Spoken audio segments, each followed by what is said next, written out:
Nice of you to join me today. So our topic today is Chinese laundry. Actually, I'm going to start off with a question. Hands up if you've heard of the whole institution, the racial stereotype of the Chinese laundry. Hands up.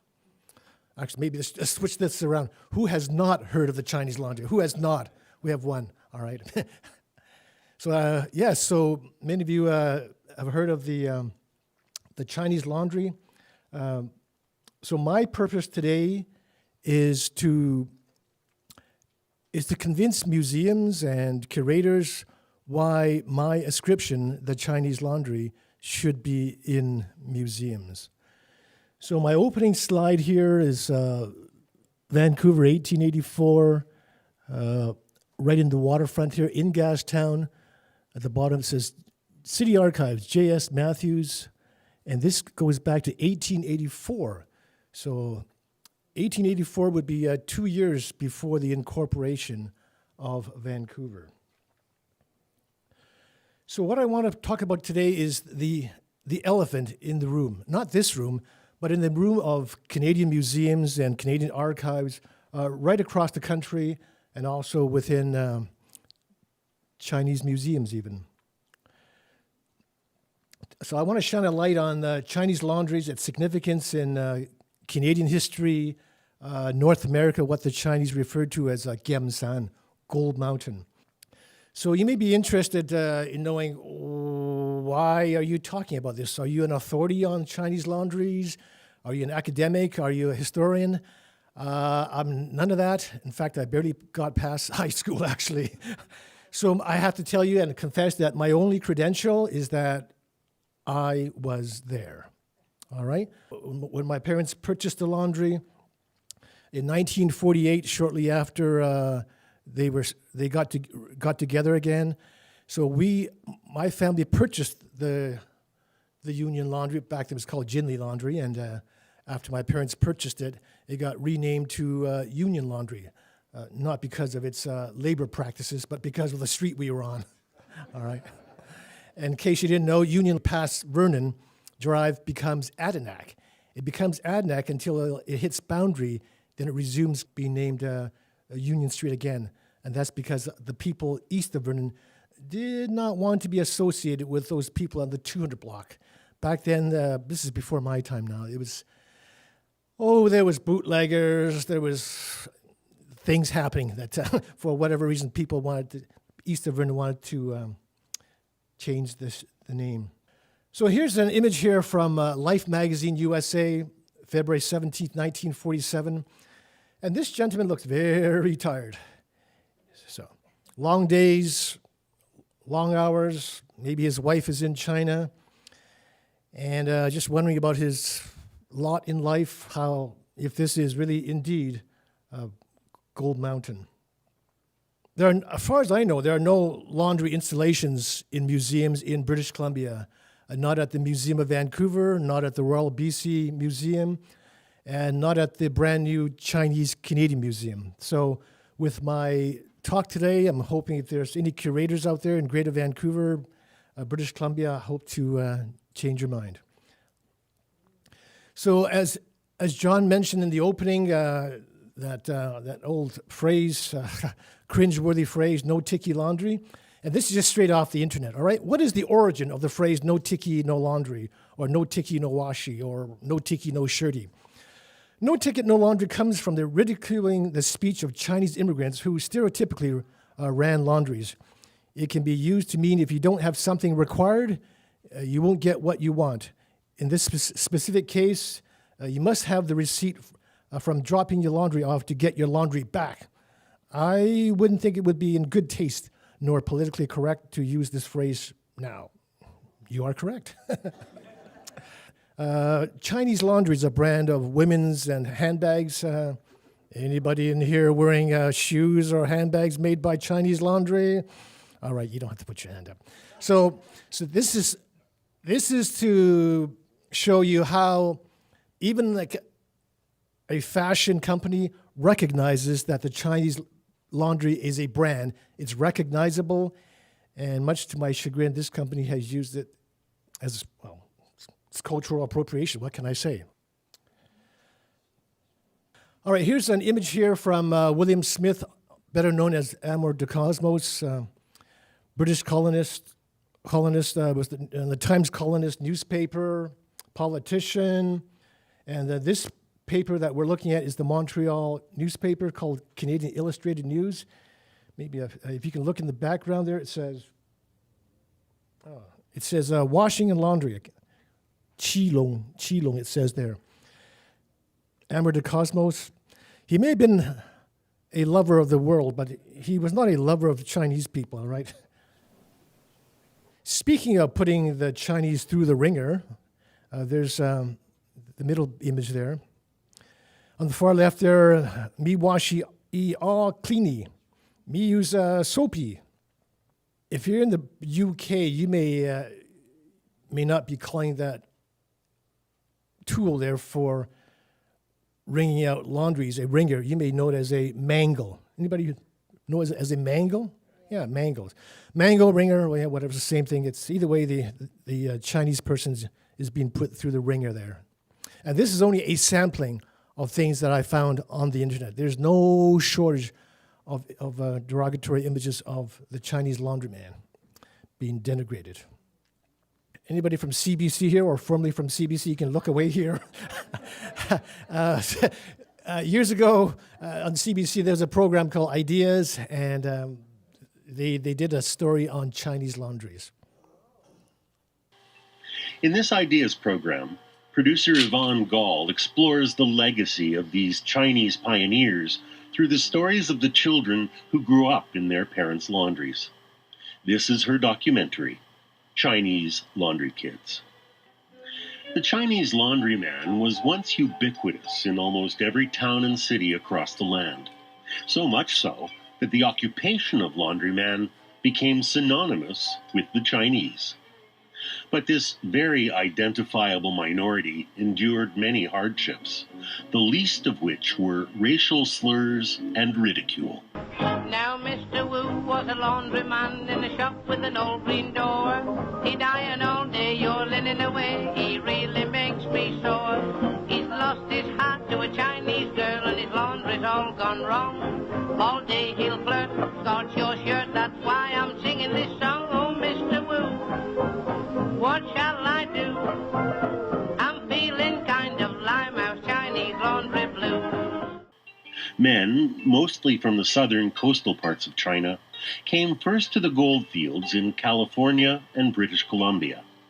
Later they were hired on to build the railways in both Canada and the United States. But once the gold rush ended and the railroads had been built, they were no longer wanted. These Chinese immigrants were socially isolated and struggling against a growing tide of racism.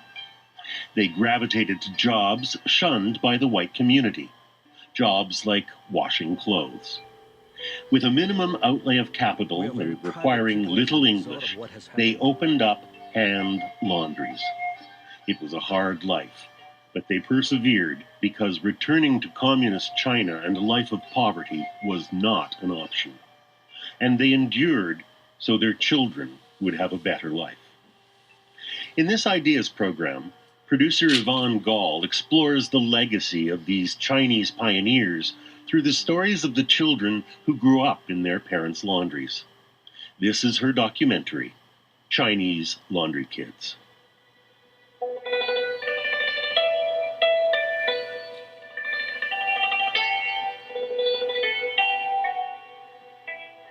The first laundry probably opened in San Francisco around 1850. That's when the lure of Gold Mountain attracted thousands of Chinese migrants.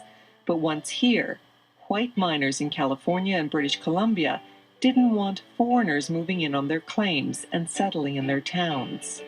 But not all portrayals of Chinese laundrymen were demeaning. There was a recognition that they worked hard and had a knack for getting clothes very clean. It was often referred to as the ancient Chinese secret, a stereotype exploited in this television ad from the 1970s. How do you get shirts so clean, Mr. Lee? Ancient Chinese secret. My husband, some hotshot. Mr. Lee's wife then reveals the real secret is Calgon. busting the myth that the Chinese are an ancient and mysterious culture, and also exploiting the stereotype that the Chinese are best known for their laundry expertise. Ancient Chinese secret, huh? Calgon helps detergents get laundry up to 30% cleaner.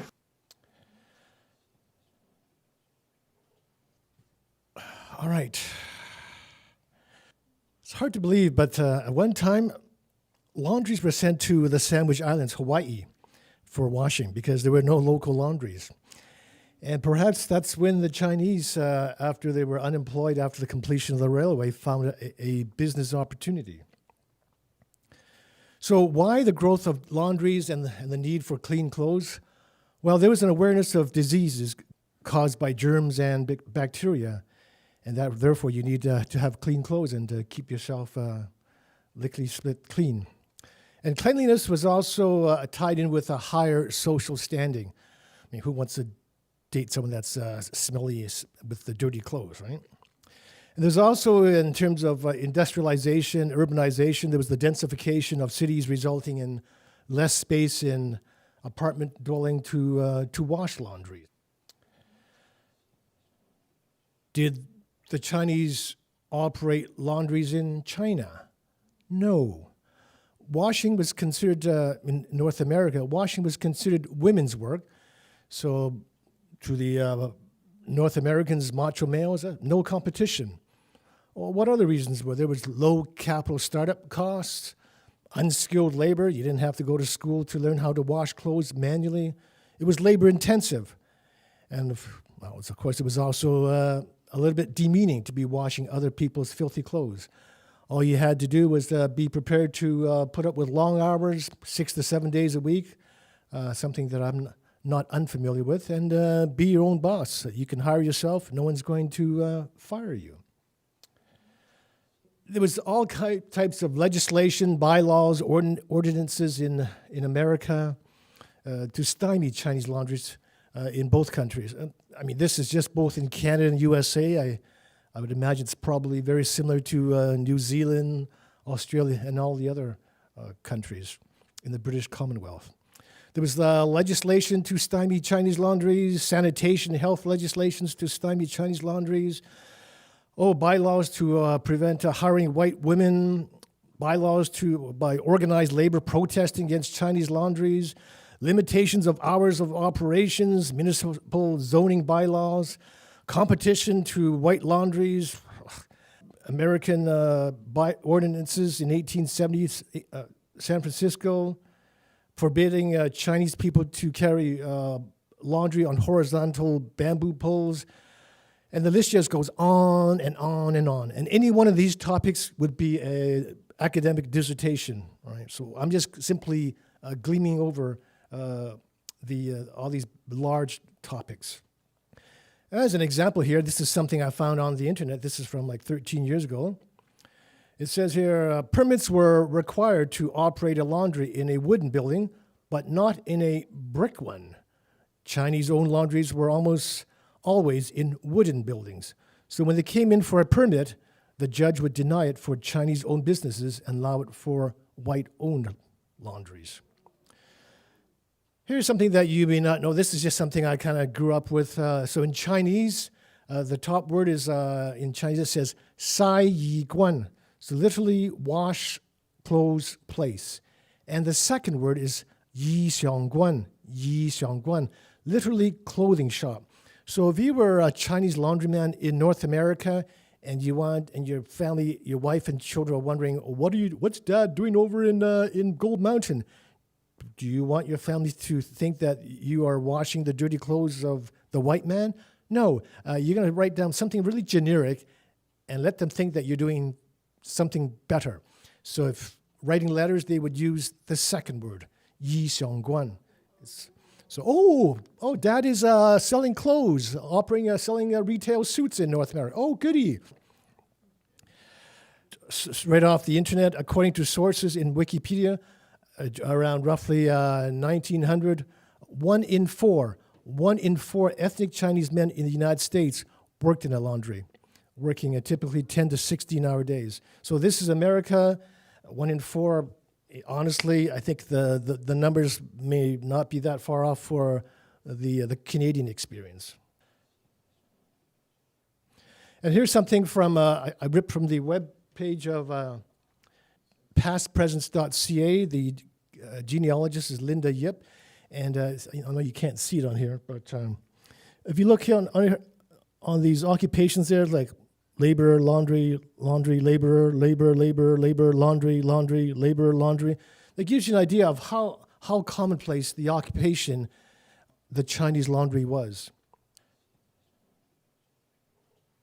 How common is it, the Chinese laundry? Well, there's 2 books in America. The Chinese Laundryman, A Study of Social Isolation by Professor Paul C.P. Su, and also Chinese Laundries, Ticket to Survival on Gold Mountain, and that book is on the table there.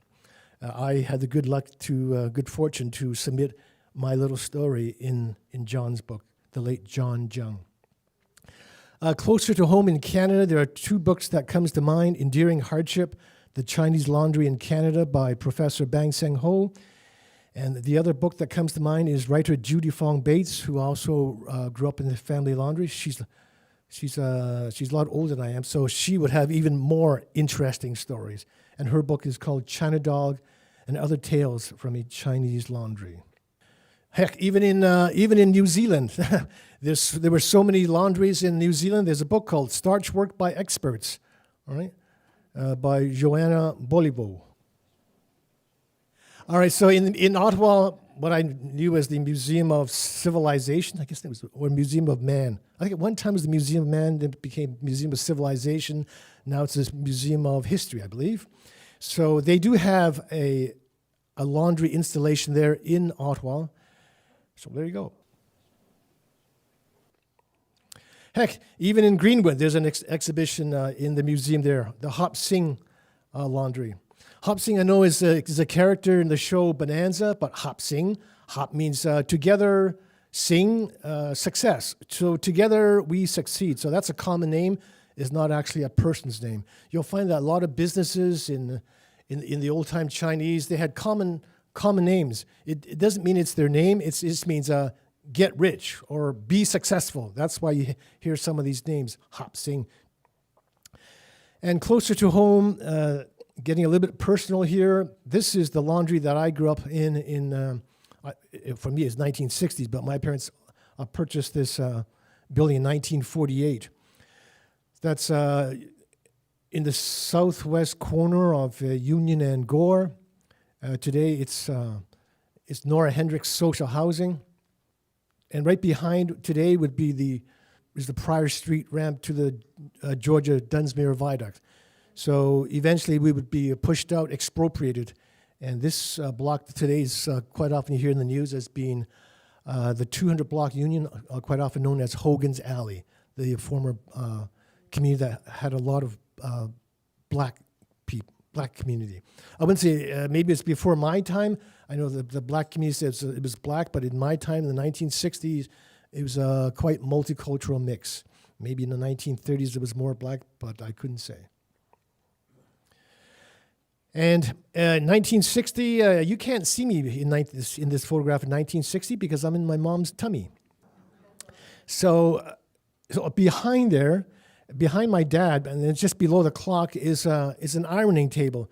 Maybe you've heard of images of the Chinese man sleeping on the ironing table. Yeah, it took place. So I didn't know it now, but I thought our family's like, well, what are all these people like living with us? So I know today now that there were many bachelors back then, and they had, I'll say it out loud, they had mental health issues. So my parents took in 2 bachelors. I don't know if my parents were really compassionate with great empathy to take them in, or maybe a more like capitalist exploitation.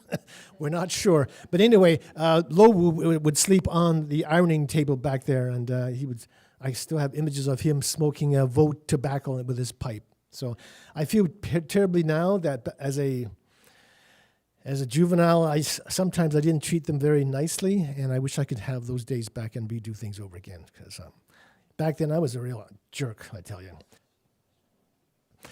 And this is my dad, age 49, Union Laundry. I'm so thankful that Bill Cunningham, the photographer for the Vancouver province, took this photograph because it's like the best photograph I have of the laundry taken in 1969. And this is when the province newspaper was doing a story on expropriation, and my father put up a fight and sent both the reporter and the photographer. So the woman in the background is not my mother. It's an employee, Li Jingho. I call it Baby Mu, like an old elder lady. So just to let you know, my father in this image here, a bit of background on my father. My father was born in 1920 on Lulu Island, Richmond, a farming family. If you know where IKEA is today, that was one of the locations where the family farm was situated. Back then, no electricity, no running water, outhouses, bath once a week in the galvanized tub. The typical settler story, right? So my dad, so he grew up with, amongst his siblings, speaking English. Right? And he was, I said earlier, he was trained in the national school in California because he was had a bit of a technical background. I guess maybe that's where I get that from. And this is me in 1970. And if you look at the two photographs, here I am slaving away. Weren't there child labor laws back then? Maybe it didn't apply to Chinatown. The photograph on the left, obviously the flash didn't go off, and you might be wondering if they're both taken in 1970, why? It looks like they're taken in different years. It looks like the photograph on the right here are a little bit older. And those of you who are old enough will remember that there were days of taking pictures, film. Sometimes you would take a picture, you wouldn't take another picture for months, many months, because you have to pay for each photograph. So that's why there's a lapse of time. Pre-digital, I tell you. And I can tell by the bundle on the right there, I'm packaging the bundle to the Astoria Hotel, 769 East Hastings. In case you're wondering about the bed sheet on the ceiling there, that's to catch the condensation. So in the wintertime where it's very cold, and the inside where it's cooking hot, because we have all these industrial machinery, you get condensation and dripping on you. That's what those bed sheets are. They're all over the one on the left there. You'll see there's bedspreads and bed sheets and whatnot. And the old rotary telephone, the CIBC calendar in the background there. Kind of Limehouse Chinese laundry blues. Now Mr. Wu, he's got a laundry kind of tricky. He starts me shirts and collars, but he never touched me waistcoat, Mr. Wu. What shall I do? I'm feeling kind of Limehouse Chinese laundry blues.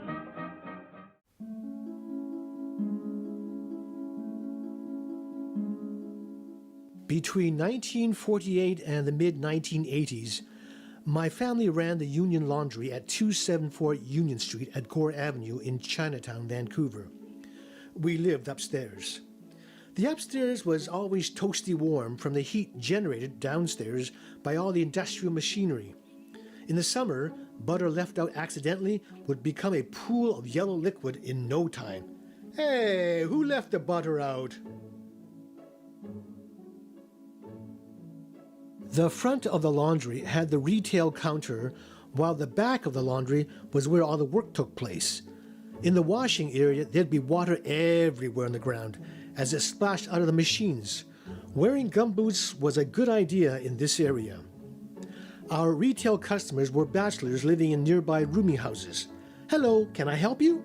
Hey, Sonny, can you get my laundry? I'm running out of clean clothes to wear. Sure, mister. You got your ticket? 646. Let me see. I can't find it. Let me ask my mom. Mommy 呢啲翠綠絲綠到奶嘛，我揾唔到喎。阿彩，綠絲綠，阿明得啊，你下個行政一翻嚟咯，好嘛？兩點嘛。My mom says it's not ready yet. Can you come back tomorrow at 2 o'clock? Not ready. I was hoping to change my clothes today. Ring, ring, ring, ring.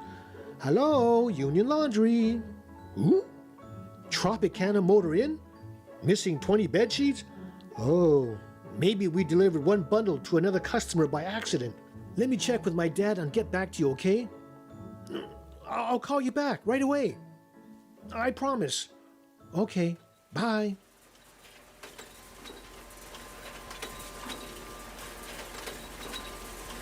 This is the back of the laundry.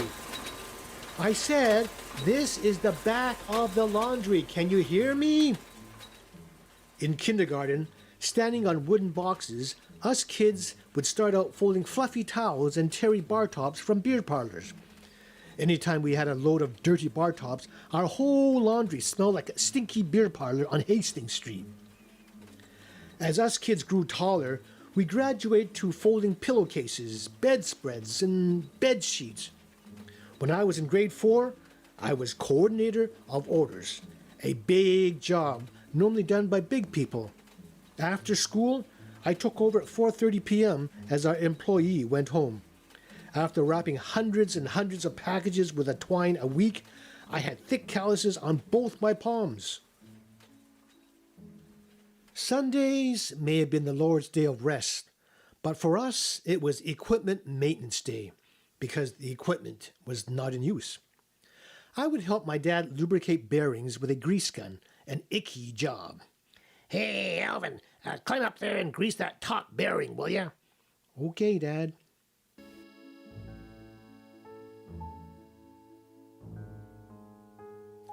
On another machine, the flat iron, I could squeeze into the natural gas inferno jet burner inside the rotating drum. This machine ironed bed sheets, pillowcases, tablecloths, and bedspreads. Can I get you to climb into the inner drum with a flashlight and a sharp poker? I want you to clean the plug jets. I could squeeze in like a mouse through a crevice. Okay, Alvin, now move further to the right. Now ream the crap out of it, will ya? Okay, Dad.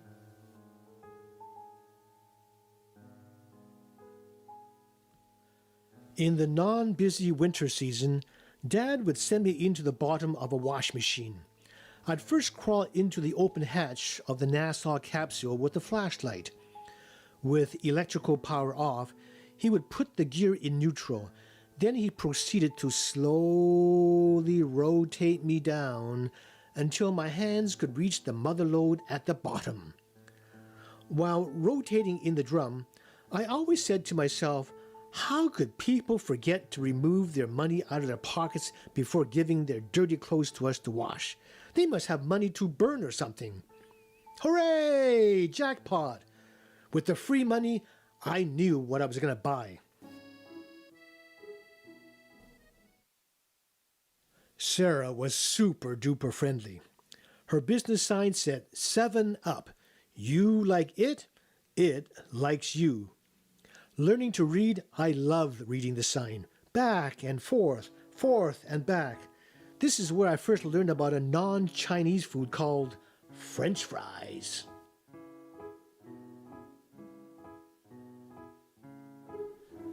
Hey, kitty, kitty, kitty. Meow, meow. Hi, Sarah, how are you?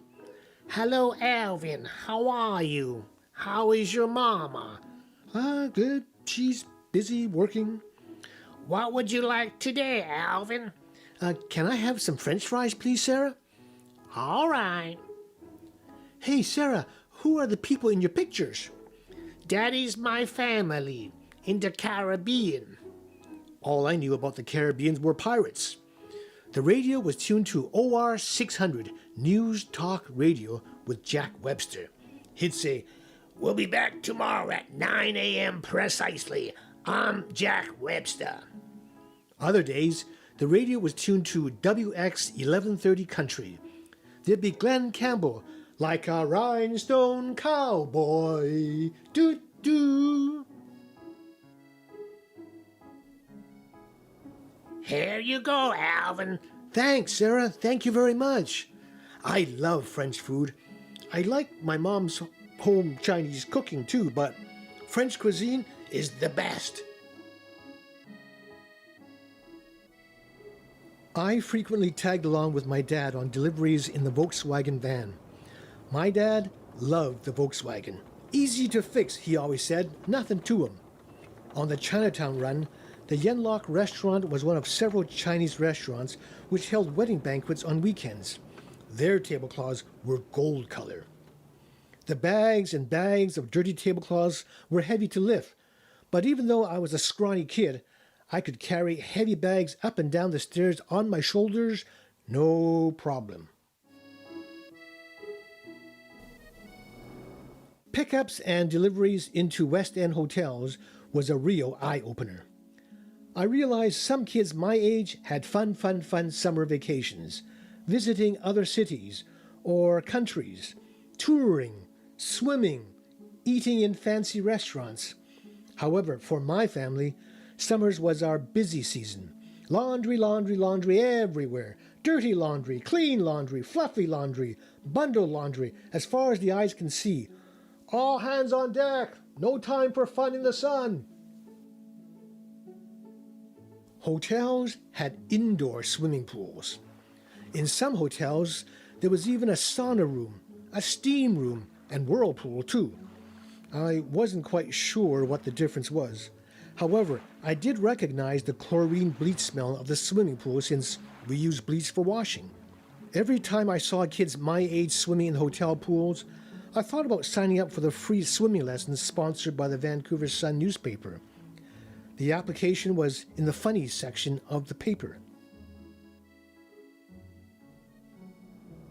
I'll tell you a secret. After the bags of Chinese restaurant tablecloths got back to our laundry, they'd still need to be shaken out.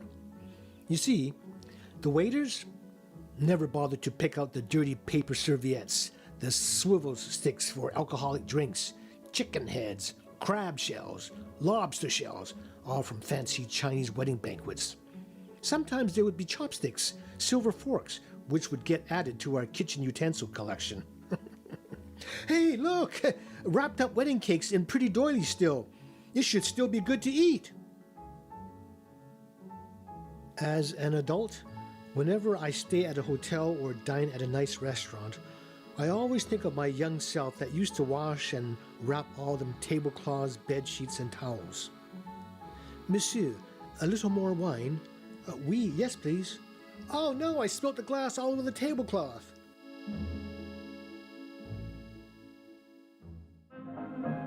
What shall I do? I'm feeling kind of Limehouse Chinese laundry blues. Now, Mr. Wu, he's got a naughty eye that flickers. You ought to see it wobble when he's ironing ladies' blouses, Mr. Wu. What shall I do? I'm feeling kind of Limehouse Chinese laundry blues. All right. Thank you. Thank you to Runaway Moving Theatre and Vancouver Moving Theatre for assisting me on theatrical direction on that. Publications. Writer Maxine Hong Kingston, she grew up in a Chinese laundry, and she became the professor at the University of California, Berkeley, and she's written a few books. The one that talks a lot about her experience in the Chinese laundry is The Woman Warrior. Who else grew up in the Chinese laundry besides me? Well, the famous Hollywood actress Anna May Wong. She grew up in the family laundry as well. She grew up in the Sam Key laundry, and her years are between 1905 and 1961. And listed there are some of the movies that she's performed in. Her story is that, when I was growing up in the laundry, I couldn't stand growing up in the laundry. I just needed to get out of here, and I need to do something bigger and greater. And that pretty well sums up what motivated me to get out of Chinatown and the family laundry. For those of us that grew up in the laundry in Chinatown, we couldn't get out of there fast enough. I know these days it might be very romantic and idealistic, but we couldn't get out of there fast enough. How do we know that Chinese laundries are an institution? Even the whiskey bottle, the Limestone Whiskey Company has made a bottle of the Chinese laundryman, and that's it sitting on the table right there. There you go. And what does it say? It says, when the Chinese began pouring into California to search for gold, They found the prejudice of whites so bitter they couldn't mind for themselves. Their properties were taken, and in many instances they were murdered or run out of the town. They then turned to operating laundries and restaurants. Thousands who had been working on the railway construction found themselves stranded in the Rockies. They turned to laundry work, and the phrase "no tickee, no laundry" became a byword throughout the nation. I would like to read from you from this publication, Chinese Laundries, Ticket to Survival on Gold Mountain by the late John Jung. The laundry was an odd cacophony of sounds. The hiss of leaky steam pipes merged with the noise of an out-of-balance centrifugal extractor ready to fly off its base. The sound of water splashing back and forth and back in the washers were interspersed with the whirling, howling noise of a three-phase motor in high-current startup mode. The concrete floor around the washers was constantly wet due to water cycling out of the washers, and there would be footprints everywhere or there would be wheel tracks if I was roller skating while working. Sounds really safe. In the air was a hint of detergent or bleach, depending on the nature of the load. My father made full use of my agility, but I've since grown up to appreciate things mechanical and electrical. I spent, as a kid, countless hours as a boy staring at welding flashes, as my father was handy with welding and pipe fitting. The lighting effects in the laundry were like a combination of a fireworks display and strobe lights in a nightclub, complete with a smoky haze. So I'd just like to end by acknowledging my parents, my mom, May, and my dad, Harry. So I'll just let you know that the photograph on the left there is my parents married in 1937. My mom is age 15. My dad's age 17. Yes, people got married a lot younger back then. And the photograph on the right is 1960s. I am in my mom's tummy in 1960. My mom is 38 and my dad is 40. So the reason why I've got these two photographs separated is because my parents lived apart for 11 years.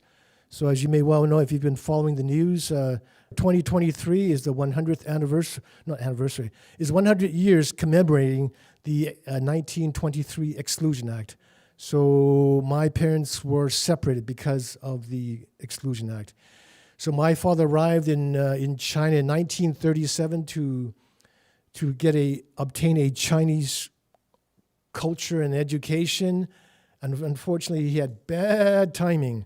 He arrived in 1937, and what happened in 1937? Well, we now know that the Japanese Imperial Army, they moved into China, and while my father was there, he got matched up with my mother. If there's any silver lining in this whole Chinese Exclusion Act, is two things. Because the Chinese were basically documented so well, basically like criminals, in the Library Archives Canada, that's now been opened. So Library Archives Canada has opened up the vault after 100 years. You can now view the CI-44s. So Chinese families, if you want to see what your forebears look like, description, you want to know what their height, you want to know if they had facial scars, it's all carefully documented with a photograph, just like a criminal. But however, Scottish settlers coming in through, say, Pier 21 in Halifax, come on in. There's no documentations. So that's one side benefit of the Chinese Exclusion Act. The other silver lining is that because of separation, I grew up speaking English to my father because he was born and raised here in Canada, right? He was part of the Allied Forces home front. My mother, on the other hand, I communicated with her in Cantonese, but not just Cantonese, but the old village dialect, which is kind of like synonymous with the old gold panners and railroad workers, not this highfalutin Cantonese and even the more highfalutin Mandarin today. So I'm a bit of an oddity because my Cantonese is like, it's like locked in a frozen time that is still formerly used by the old timers. So it's the authentic dialect. So I have the racist Chinese Exclusion Act to thank. So that concludes my presentation on Chinese laundries, and I thank you so much. I just wanted to let you know that there are these show and tell. There are these little photographs that you can circulate. They're all a little bit different. You'll see that there's a wooden laundry peg attached to a laundry ring. And the story behind the laundry ring is that as a kid, I did adult work, basically packaging all the bundles of laundry, and they would be wrapped in twine. And to cut the twine, rather than using scissors, we would have a ring with a cutting knife on it. And for safety reasons, I've taped it off. But you'll see that there's brown twine wrapped around the rings, and that's because these rings were meant for adults, not for little children. So as a kid, I would have to take up the slack by wrapping up with twine. All right, I thank you so much for joining me today. Take care.